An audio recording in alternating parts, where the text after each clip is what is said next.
Youth లో మాట్లాడుతుంటే ఈ మధ్యన అన్నీ ఉన్నాయి వాళ్ళ దగ్గర, లేదంటూ ఏం లేదు.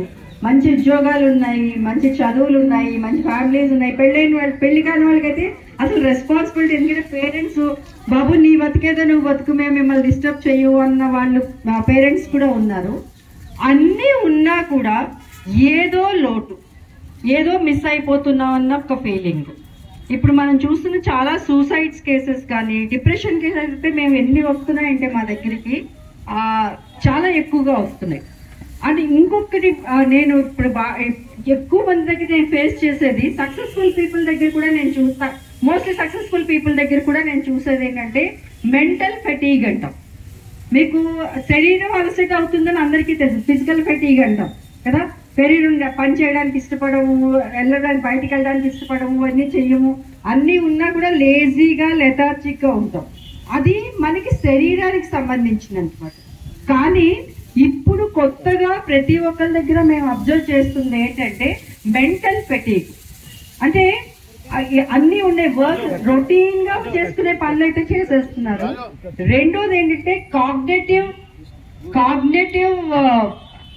థింకింగ్ ఓవర్లోడ్ అంటున్నాం. అంటే ఎక్కువ ఆలోచనలు, ఓవర్ థింకింగ్, ఉన్న వాటికన్నా ఎక్కువ ఆలోచించాలి, అది చేయాలి, ఇది చేయాలి, ఇలా ఉండాలి, అలా ఉండాలి అన్నప్పుడు కాగ్నేటివ్ ఓవర్లోడ్ అన్నది చాలా ఎక్కువ అయిపోతుంది. సో ఇది మనం ఎక్కువ ఎమోషనల్ స్ట్రెయిన్, అంటే టూ మెనీ ఎమోషన్స్. ఒకేసారి హ్యాపీగా ఉంటాం, సడన్ గా సాడ్ అయిపోతాం, సడన్ గా ఏదో ఎందుకు విచారంగా ఉన్నామో మనకే తెలీదు. హ్యాపీ ఉన్నప్పుడు చాలా తక్కువసేపు హ్యాపీ ఉండి ఇమీడియట్ గా మళ్ళీ సాడ్నెస్ కానీ, డిప్రెషన్ కానీ, టెన్షన్స్ కానీ, యాంగ్జైటీ కానీ, ప్రతి చిన్నదానికి కూడా యాంగ్జైటీ ఫీల్ అవుతున్నారు.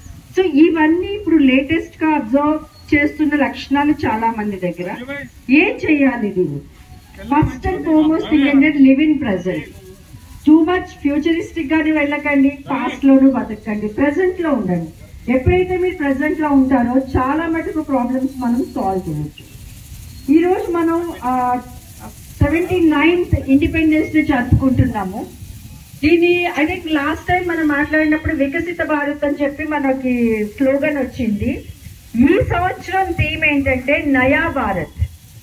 నయా భారత్ లో ఏంటంటే అందరూ కూడా హ్యాపీగా ఉండాలి, సురక్షితంగా ఉండాలి, స్వతంత్రంగా ఉండాలి, ఇది సుసంపన్నంగా ఉండాలి. ఇది దేశం మనకి మేబీ ప్రభుత్వం నిర్దేశించింది, కానీ మనకి మనం నిర్దేశించుకోవాల్సిన లక్షణాలు ఏంటి